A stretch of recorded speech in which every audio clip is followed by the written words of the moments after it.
Already సచివాలయం, assembly ఇవన్నీ బిల్డింగ్లు ఉండగా ఇన్ని వేల కోట్లు పెట్టి ఇంత భారీ భవనాలు అవసరమా అనేది ఆయన ప్రశ్న. ఏదైతే యాక్చువల్గా 6 బిల్డింగ్లు కట్టామో కట్టిన రోజే దాని డిజైన్ ఫ్యూచర్లో వాటిని ఐటీకి కానీ లేదా ఏదైనా మాల్స్కి కానీ సిఆర్డీ రెంట్కి ఇచ్చుకునేట్టుగా దాని మీద రెంట్ వచ్చేట్టుగా డిజైన్ చేసాం. ఎందుకనంటే కాలం టు కాలం 11 మీటర్లు పెట్టాం.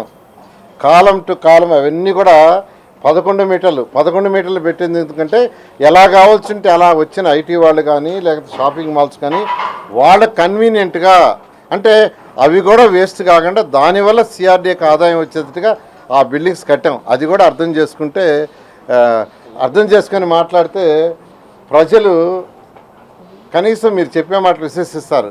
ఇలాంటి ఏదంటే అది మాట్లాడితే, ఎందుకంటే ఈ విషయాన్ని 14-19 ఎన్నోసార్లు నేనే చెప్పా ఇక్కడ కట్టే ఫ్యూచర్లో ఇది కూడా 2 అంతస్తులు కట్టాం. అది డిజైన్ 8 అంతస్తులకు వేసాం. అంటే ఫౌండేషన్ వేస్ట్ కాకూడదని 8 అంతస్తులకు వేసాం.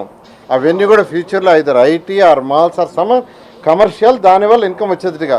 ఈరోజు విశాఖపట్నం తీసుకుంటే వాళ్ళకి బోల్డంత విఎంఆర్డీకి ఇన్కమ్ వస్తుంది. ఎందుకు వస్తుందంటే వాళ్ళు ఎన్నో షాపులు కట్టారు, ఎన్నో బిల్డింగ్స్ కట్టారు, రెంట్కి ఇచ్చారు. అలాంటిదే ఫ్యూచర్ దృష్టిలో పెట్టుకొని సిఆర్డీకి ఇన్కమ్ రావడానికి అవి కట్టాం.